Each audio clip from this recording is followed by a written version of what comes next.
Good evening and welcome. My name is David Fulmer. In addition to being in the composition department, I'm also director of orchestral studies, head of strings, and music director and conductor of the Hunter Symphony.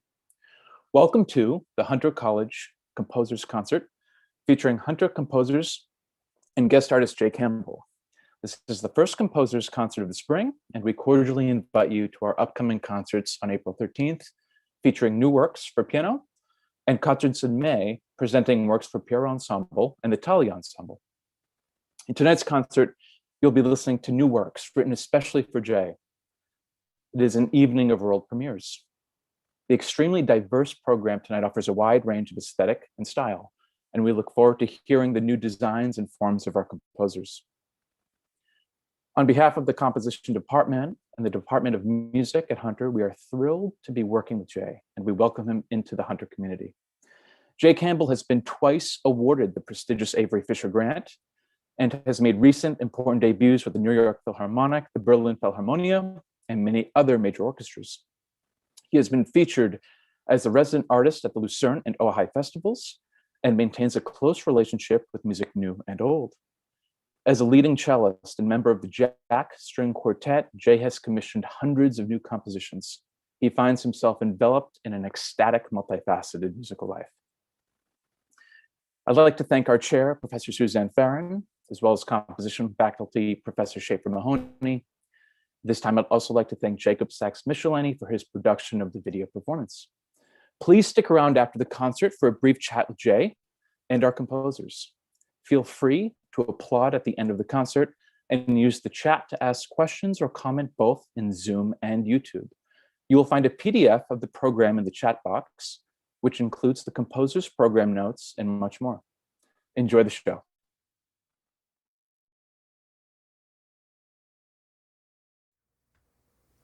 Hello, I'm Jay. I'm looking forward to playing these pieces.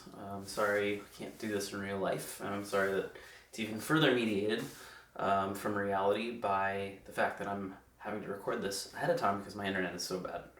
So, yeah, it's been great working on these pieces, really interesting, and I'm looking forward to playing them. So I'll just announce the piece. I'll tell you what piece I'm playing right before I play it. So, without further ado, here is Solitary Duo by Ralph Mendoza.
So the next piece is Noah Wood's Fantasy for Cello.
This is Subcreation 1 by Catherine Wilshusen. I don't know if I said that right. Sorry if I mispronounced it.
Next one is Fortis Meme by Alyssa Regent. This is in 3 movements.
The next one is Ghost Isle.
Next one is Michelle Comes Calling by Nehemiah Luckett.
Next is Daniel Silva, Kandinsky.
Next is Poem by Adam Shore.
And the last one is Catherine Gordon, Battle of the Root Chakra.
Thank you, everybody.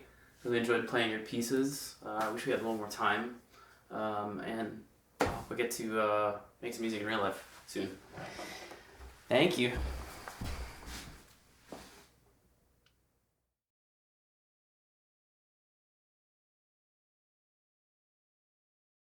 Jay and composers, a big round of applause. Bravo, bravo, bravo. This was such a thrill to hear Jay giving life to these New World premieres. And I'm so grateful that we had the opportunity to share these works with all of you on YouTube and all of you on Zoom. This has been such a joy. It is such a great pleasure to have all our composers here with us, as well as our soloist, Jay Campbell. Jay, it occurs to me when we're curating a program like this one, where we are exploring all of these new works for the first time, what's the journey? What's the journey like from the first piece until the last, and the preparation from the compositional sketches to the final concert? Usually it's just trying to cram as many notes into my head as possible as quickly as I can. That's mostly. So usually step one is panic. And then two, usually, like, if there's more time, I like to, it's nice to have more, like a lot of time with the composer. That way, there's like more time for them to make changes, and I don't usually like to make very many suggestions. I feel like that's a little bit too like I don't like to insert myself into the creative process too much, but like a few things here and there for like some string specific stuff, like maybe those notes slurred is good, or you could do that as a harmonic this way, whatever, that kind of stuff. So yeah, I don't know. I try to stay out of a lot of the process. Weirdly, I think there is a lot of talk about new music being a collaborative thing, which it is. Um, but it's not like we're co-writing the piece. So yeah, I don't know if that makes sense, but I'm just trying to take it like on the terms of the composer themselves, ideally. Yeah, that makes perfect sense. And the process is I think revealing of the work that the composer has, not only with you but with the instrument, understanding the cello, understanding the sort of the natural intuitions, right, that come from a stringed instrument. And I remember as we were rehearsing the skeletons of these pieces back in November, December, they were sort of blossoming, and the pieces would grow in different dimensions. And so we would have new sections and things to sort of explore with you, seeing what the sound world perhaps relied on, right, from at least a timbral perspective, a formal perspective, a structural level. And so it's such a joy to see from start to finish that arc of these new works, and to be a part of, um, again, I say the process of composition as well as performance, which is so critical. And as we navigate forward, composers are always so intrigued and interested in working so closely with our musicians. And so this has been such a tremendous honor to have worked with Jay Campbell on this. Folks, for those of you just joining us or have caught us in the middle, please read more about Jay and our composers on the program that is attached not only to the Zoom link, but also in YouTube. I'd like to open this up for any questions from our audience members. We are so grateful to see everybody here tonight. And while we will be in person soon, back on stage, this is an incredible experience to watch Jay handle these new compositions. So again, a huge round of applause to our composers and to our soloist, Jay Campbell, this evening. Bravo, bravo. Oh, it goes without saying too. Everyone's pieces was it was all great. I have a feeling that there were a lot of string players, maybe, possibly. I don't know who plays a string instrument, but I got that sense that a lot of the pieces, like, you really knew the mechanics of the instrument, and it felt very very comfortable. So yeah, it was really a pleasure to work on. Excellent, Jay. That's so heartwarming to hear. Jake, I'd like to open this up to any questions that may appear in YouTube or through our Zoom chat. I know we have lots of audience members here and abroad watching and broadcasting. So if there's anything that anybody would like to ask our composers or interact with, this is a wonderful opportunity where we have our composers present, we have our soloists present, and we would love to navigate any questions. This is the time for recriminations and complaints. I'm open to all things.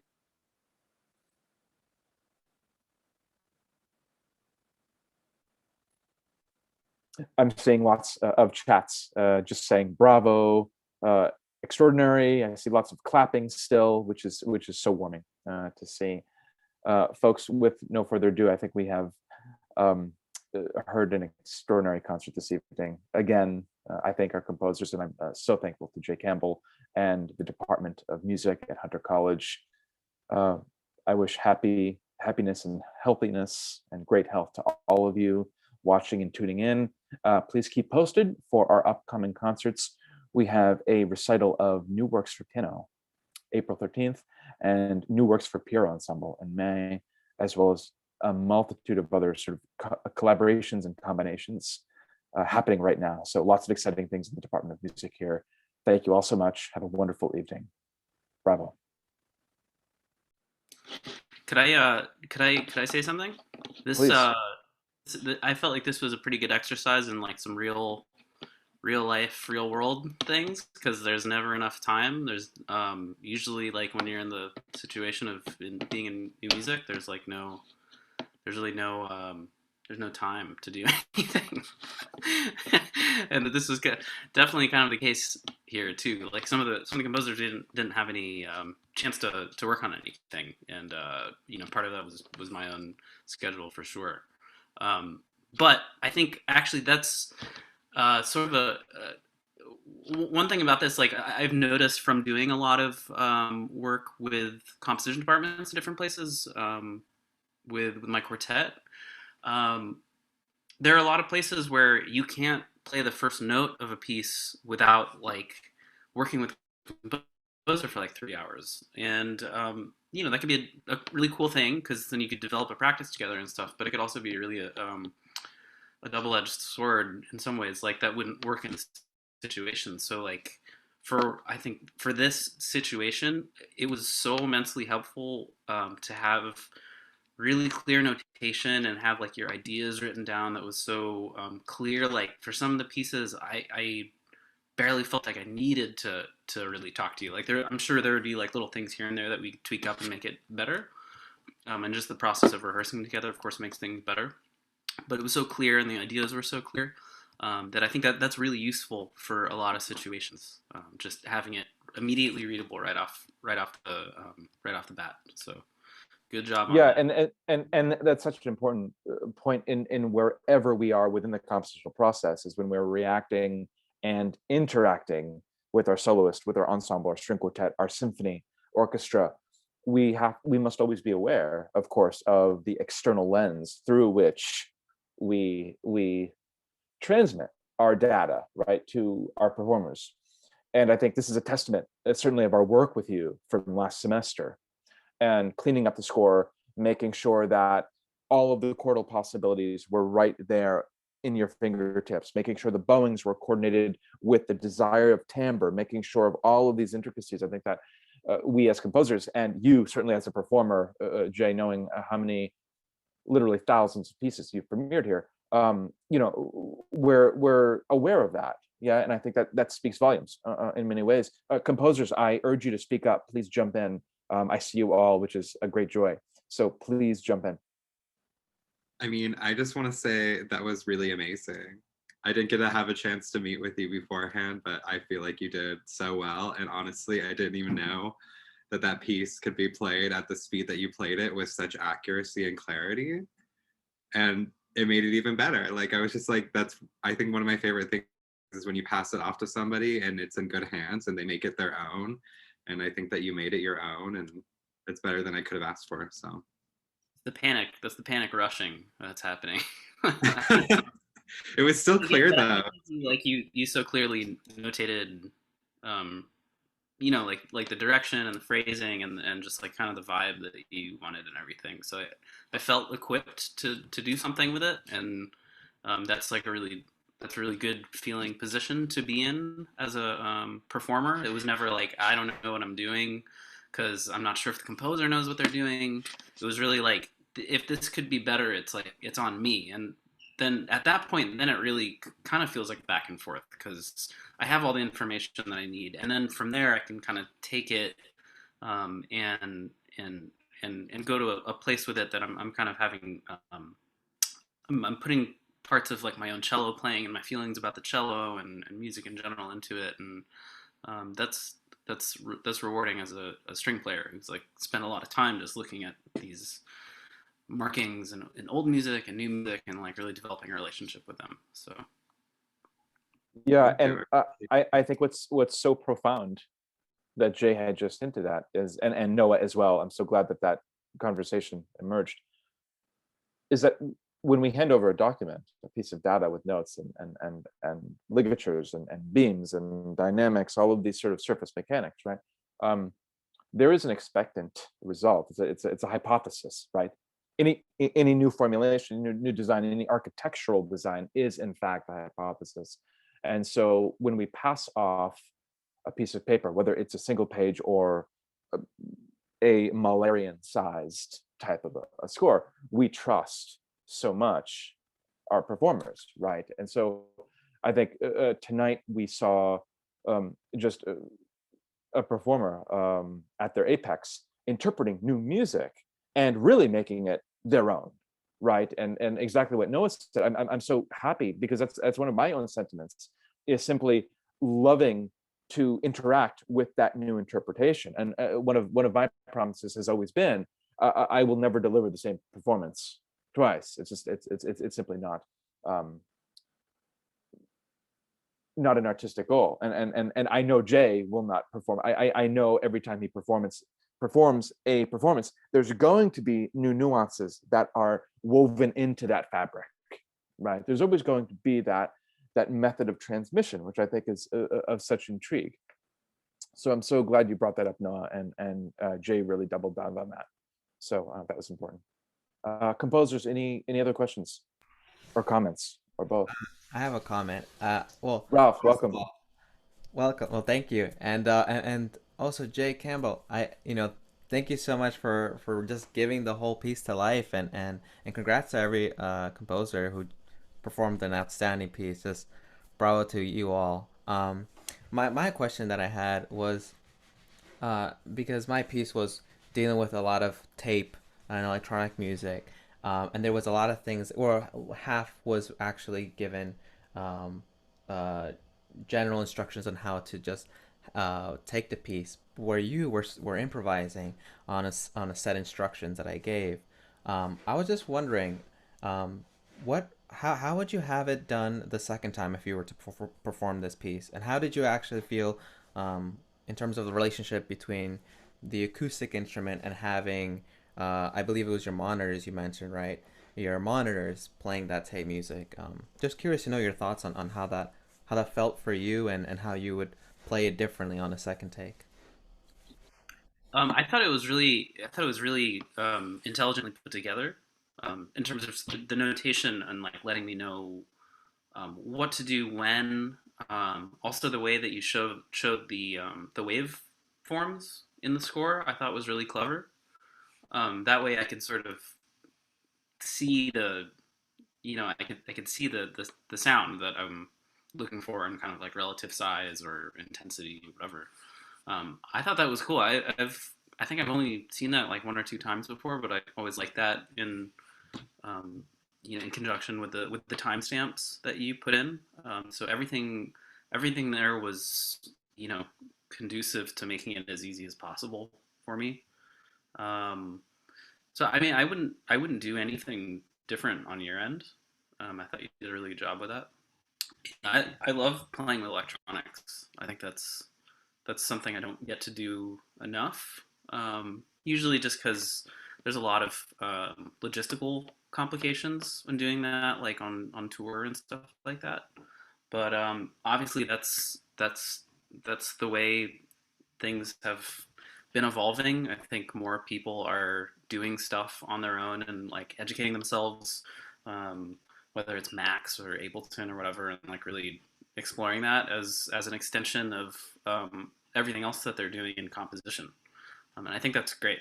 And I think even more performers are doing it too. So I think there's an increasing fluency in thinking about electronic sound, thinking about the integration of acoustic and electronic synthesized sound or like pre-recorded sound or whatever.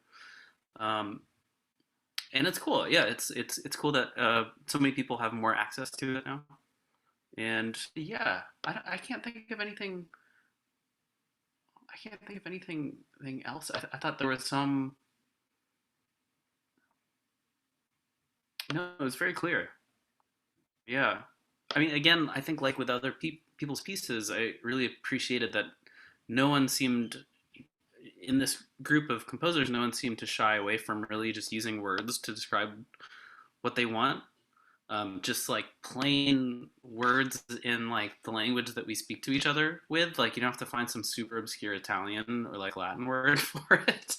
You just like tell me the vibe you're going for, like, and that's so much more helpful. Like a sentence is so much more helpful for me than like a really vague idea in a language that I don't understand, like the nuances of that word. So I try to encourage everyone to do that as much as possible. Like it feels like you're like dumbing the piece down or something. You're not like participating in this like grand tradition of like composition. I'm composing. I have to use another language. I think that's kind of bullshit. And like just use the common language that we speak to each other, and then it's a more efficient communication, I think. Yeah, Jay, I totally agree. And you and I have been on stage together trying to decipher score after score after score. And there was a time not long ago when the extension of program notes was in fact longer than the music. There's like 13 pages of program notes, and then there's, like 3 pages of score, right? And one needed a Webster's dictionary and a thesaurus and a harmonics, every type of, sort of utility tool in order to define and to really understand the program notes. And I think you're a performer who is so easily able to communicate with you, with us as composers, as artists. And so there is just reciprocity, I think, always, right?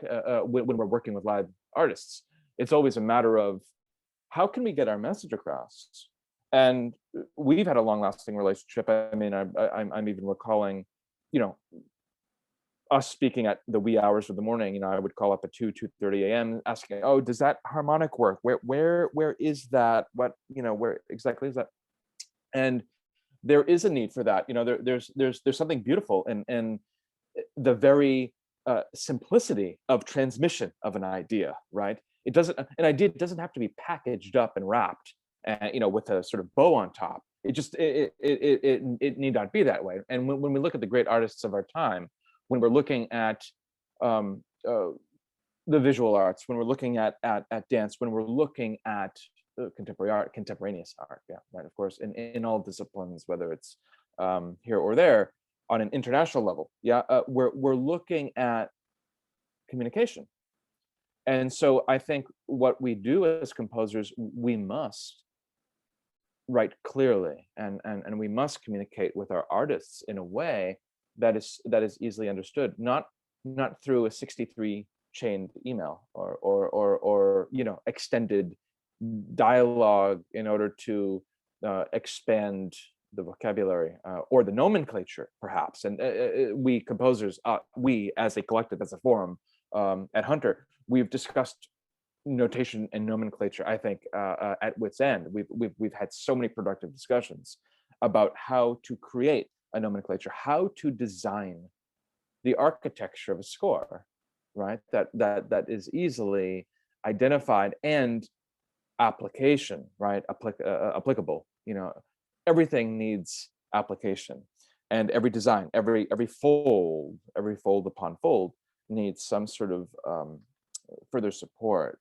And I think that's why tonight's concert was so magical, is because we got that from both sides of this equation, right? It certainly wasn't one-sided in any direction.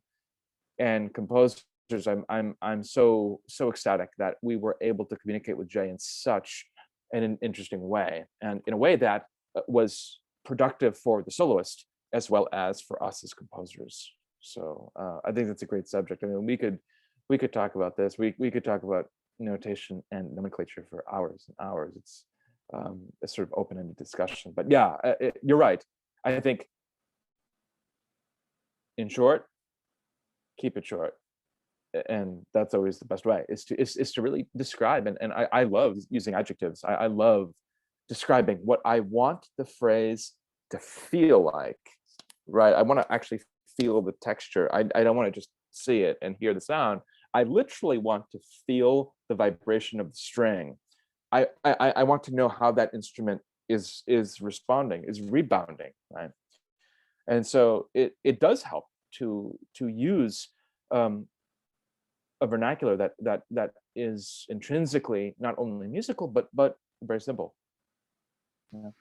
Yeah, I mean, I think the thing that's shared with a lot of people who play a lot of new music and are kind of like in the trenches of it is that I think everyone's basically unified with a very like a serious respect for composers. Kind of just the act of having an idea and writing it down and putting it out there for someone else to play is a very kind of like a vulnerable position to be in. And I think composers put so much work into kind of chiseling away like what their aesthetic is and what that particular piece is and what they're about, what they want to get across to an audience and to a listener.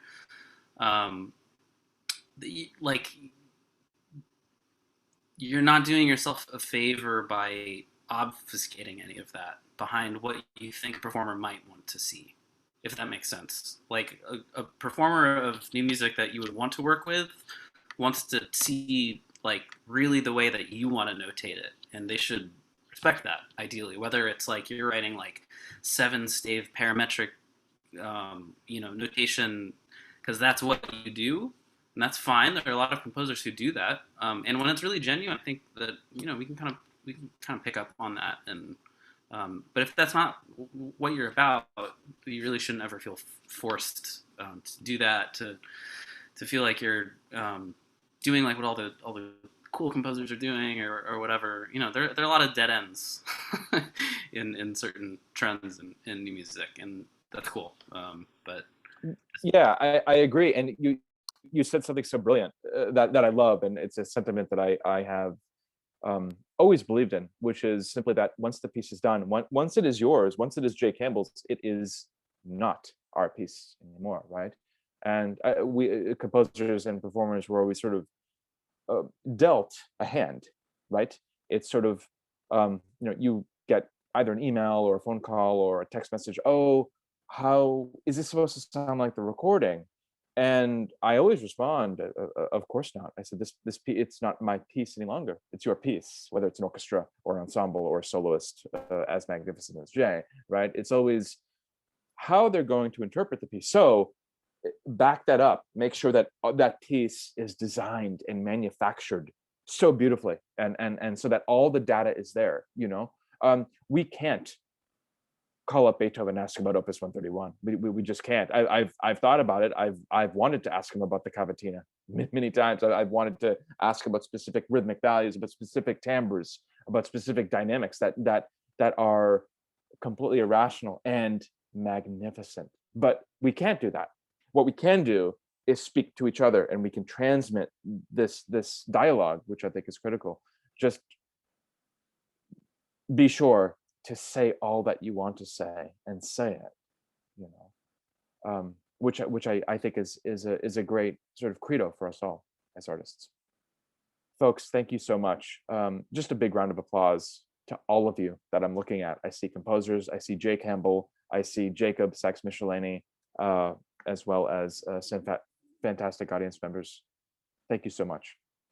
Have a wonderful evening. Stay safe. Feel free to reach out if you have any questions, since some of us missed some rehearsal time. If you have any questions, want me to try anything else, feel free to consider this kind of an ongoing process. So yeah, we love collaboration. Jay, thank you. That has been that will transcend, and we will absolutely be reaching out to you, sort of fine-tuning and working on other pieces, of course, that are cello related. So this has been an extraordinary evening. I can't wait to re-listen to it. I've listened to it now twice, but I'm gonna wait for the third time around. So thank you so much, all of you. Bravo, bravo, bravo. Have a wonderful evening. I'll see you soon.